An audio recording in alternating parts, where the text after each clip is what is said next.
और जिस दिन बेटा औरंगजेब की तरह हरकतें करने लग जाए तो हमारे यहाँ एक प्रथा है, उस बेटे को दंड भी दिया जाता है। और उस दंड के तौर पर हमने सिंध का पानी रोक दिया, आपका एयर स्पेस रोक दिया, दवाइयां रोक दी और धक्के मारकर आपके जो नागरिक हैं उनके पिछवाड़े में लात मारकर भारत से बाहर निकाल। नमस्कार साथियों, अभी मैं आपको दो वीडियो दिखाऊंगा।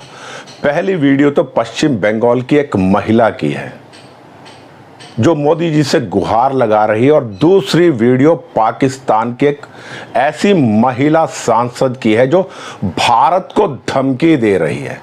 अभी तक तो पाकिस्तान के बड़ बोले पुरुष नेता ही भारत को धमकियां दे रहे थे, और अब ये महिला जो वहां सांसद है भारत को धमकियां देने पर उतर आई है।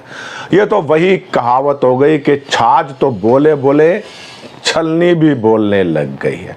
सबसे पहले आप ये वीडियो देखिए। कश्मीर से नहीं हूँ, मैं बंगाल से हूँ, और बंगाल में जो हाल हम आज देख पा रहे हैं ना, ये अगला कश्मीर है, ये अगला कश्मीर होगा। मेरा जन्म 1988 में बंगाल में हुआ था, और तब से लेकर आज तक जो डेमोग्राफी वहाँ की चेंज की गई है वो आप सोच भी नहीं सकते। थोड़े दिन पहले, अभी 2-3 दिन पहले की बात है, हमारे गांव में, वहाँ दुलियान नाम का एक गांव है, वहाँ पर लोगों को निकाला गया, उन लोगों का घर तोड़ा जा रहा है, मंदिर तोड़े जा रहे हैं। हमें इंडिकेशन दिया जा रहा है कि चले जाओ यहाँ से। सर, सबका हाथ है भाई, हम क्या बाहर वाले गद्दारों को भूलेंगे जब हमारे देश में 100 बैठे। हम किसे दोष दें? आज क्या ममता बनर्जी को पता नहीं है कि उसके सिटी में, उसके डिस्ट्रिक्ट्स में वहाँ पे हो क्या रहा है? क्या उसे पता नहीं है? सिर्फ हमें बस ये कह दो, हिंदू को चुप रहना है भाई। हिंदू बोल नहीं सकता, हिंदू बोल रहा है मतलब ये देखो, ये भक्त, ये आ गया, देखो चमचा, ये आ गया मोदी का। ये तो बंगाल की हालत देखो तो सही, जाके ग्राउंड रियलिटी समझो तो सही, बंगाल का क्या हाल है, बंगाल किस स्तर पे बंगाल पहुंच चुका है। आप सब लोगों ने ये वीडियो बड़े ध्यान से देख ली होगी। इस महिला की पीड़ा ये है कि यह पश्चिम बंगाल की रहने वाली है। जी हाँ, ममता बनर्जी के राज्य पश्चिम बंगाल की। और ये महिला अपनी पीड़ा व्यक्त कर रही है और ये कह रही है जिस तरह से पश्चिम बंगाल की डेमोग्राफी यानी जनसांख्यिकीय परिवर्तन हो रहा है, जल्द ही पश्चिम बंगाल कश्मीर बन जाएगा। अभी पिछले दिनों आपने देखा वक्फ बिल के विरोध में किस तरह वहां पर सांप्रदायिक दंगे हुए, हिंदुओं के घरों को चुन चुन कर जलाया गया, उनकी संपत्ति को नुकसान पहुंचाया गया, बहन बेटियों के साथ दुर्व्यवहार किया गया।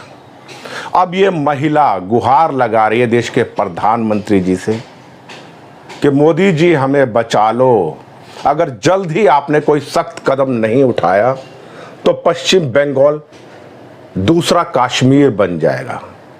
क्योंकि जिस तरह से वहां पर जनसंख्या परिवर्तन हो रहा है, बांग्लादेश और बर्मा से अवैध घुसपैठिए आ रहे हैं, घुसपैठिए ना कहूं बल्कि कहूं कि मुस्लिम घुसपैठिए आ रहे हैं, वहां पर डेमोग्राफी बड़ी तेजी से चेंज हो रही है। कई जिलों में तो हिंदू जो है पहले बहुसंख्यक था, अब अल्पसंख्यक हो गया। और जहां जहां ये संप्रदाय विशेष के शांति दूत बहुसंख्यक होते हैं, वहां क्या परिणति होती है ये आप सबने देख लिया होगा। 1990 का कश्मीर आप नहीं भूले होंगे, और आज कश्मीर में क्या हालात हैं ये सबको आपको मालूम होगा। पहलगाम हमले के बाद जैसे आशंका जताई जा रही थी कि वहां के लोकल नागरिकों ने पाकिस्तान के जो टेररिस्ट आए थे, आतंकवादी, उनकी मदद की थी, और अब NIA की जांच में यह साबित भी हो गया है कि वहां के रहने वाले 20 से ज्यादा लोकल लोगों ने उनकी सहायता की। किस तरह 1990 में मस्जिदों से ऐलान हुआ और हिंदुओं को एक ही दिन में 30 जनवरी 1990 को घाटी छोड़कर लाखों हिंदुओं को जाना पड़ा, और यही स्थिति अब पश्चिम बंगाल में बन रही है।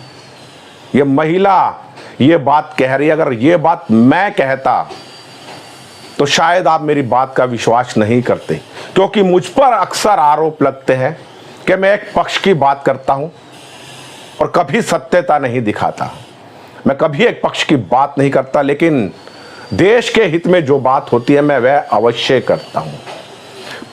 आज कश्मीर में ये हालात है कि वहां हमारी एक महिला पत्रकार जब पहुंची, जो राज धर्म नाम का एक यूट्यूब चैनल चलाती है, उसने एक टैक्सी ड्राइवर नवयुवक से पूछा, अगर कश्मीर में टूरिस्ट आना बंद हो जाएं, जिस तरह पहलगाम में हमला हुआ है, तो उस युवक ने कहा अगर कश्मीर के अंदर टूरिस्ट आना बंद हो जाएंगे तो हम दोबारा से हथियार उठा लेंगे। यानी एक तरफ तो वो घात करते हैं, ऊपर से धमकी देते हैं कि टूरिस्ट अगर आना बंद हो जाएंगे तो हम कश्मीर को 1990 वाला कश्मीर बना देंगे। आप मारो जो वहां टूरिस्ट घूमने गए हैं उनको, और उसके बाद में ये धमकी भी दो कि अगर टूरिस्ट नहीं आए तो कश्मीरी नौजवान हथियार उठा लेंगे। बहुत बढ़िया भाई। अब ये देखिए, ये पाकिस्तान की महिला सांसद की वीडियो। इस महिला सांसद का नाम है जिया खान, और ये मुझे नाजायज औलाद लग रही है जियाउल हक की, क्योंकि उसका नाम भी जो जनरल था उसका नाम जियाउल हक था और इसका नाम है जिया खान। कहीं ये उसकी नाजायज औलाद तो नहीं? किस तरह धमकियां दे रही है और कह रही है कि हम अयोध्या में राम मंदिर की जगह बाबरी का निर्माण करेंगे। सुनिए इसकी बातें। मैं सिर्फ ये कहूंगी कि वो वक्त दूर नहीं है कि जब बाबरी मस्जिद की पहली ईंट उसकी बुनियाद में पिंडी से एक आम सिपाही लगाएगा और उसमें पहली अजान पाकिस्तान का सिपहसालार आसिम मुनीर देगा। मुझे हंसी आती है ऐसी बेवकूफ औरतों पर, किस तरह बचकानी बातें कर रही है। खाने को इनके पास रोटी नहीं है, पहनने को तन पर कपड़ा नहीं है, हाथ में भीख का कटोरा ले लेकर पूरी दुनिया के आगे गिड़गिड़ाते हैं, हमें भीख दे दो, भीख दे दो। और अब तो सऊदी अरेबिया ने भी इनके भिखारियों की एंट्री, पाकिस्तान के भिखारियों की एंट्री सऊदी अरेबिया में बंद कर दी है, क्योंकि ये वीजा के लेकर वहां जाते थे और वहां भीख मांगते थे सड़कों पर।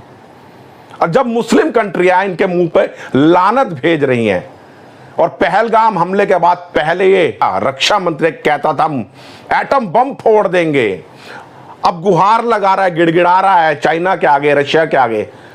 और कल रात इसने अमेरिका के विदेश मंत्री से गुहार लगाई है, हमें बचा लो, भारत के क्रोध से बचा लो, क्योंकि प्रधानमंत्री नरेंद्र मोदी जी ने तीनों सेनाओं को खुली छूट दे दी है। पहलगाम हमले का जवाब आप जिस तरह से देना चाहें, जो मुंह तोड़ जवाब देना चाहे, आपको पूरी खुली छूट है। और अब उनका रक्षा मंत्री गिड़गिड़ा रहा है और उनकी महिला सांसद कह रही है कि हम अयोध्या में मंदिर तोड़कर तामीर करवाएंगे बाबरी मस्जिद की, और हमारे सिपह सलार आसिफ मुनीर जो वहां के जनरल है वहां अजान देंगे। यानी अब वहां के जनरल ने मौलाना की भूमिका अदा कर ली है, यानी अब वो मस्जिदों में अजान देगा। और अब वो दिन दूर नहीं जिस दिन पाकिस्तान की संसद के बाहर भी इनके जो सभासद है, सांसद है, सारे अजाने देने लगे और तमाम ये जो सांसद है कट्टरपंथी मौलाना बन जाए। जब उस देश की महिला सांसद इस तरह के बयान देगी तो सोचिए कितना बड़ा आतंकप्रस्त देश है। और अब पूरी दुनिया को जग जाहिर हो गया है, अगर आतंक का कोई पोषण करता है, आतंक को बढ़ावा देने वाला कोई देश है, तो वो ये निर्लज्ज पाकिस्तान है, जिसके बाप हम हैं। तो बेटा एक बात बता दूं, बाप बाप होता है, बेटा बेटा होता है। बेटा जब तक हद में रहता है, बाप उसको लाड भी करता है, प्यार भी करता है, लॉलीपॉप भी देता है।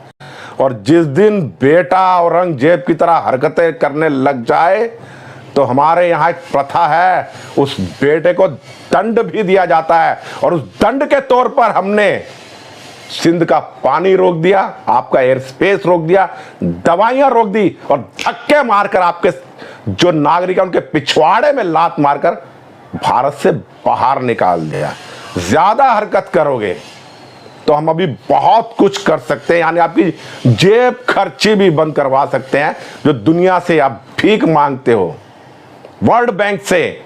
और जल्द ही आप आतंकवादी देश की लिस्ट में जाने वाले हो, आप ग्रे लिस्ट में नहीं, ब्लैक लिस्टेड होने वाले हो। लिख लीजिए मेरी बात, कोई देश, कोई दुनिया की महाशक्ति आपके पीछे खड़ी नहीं होगी।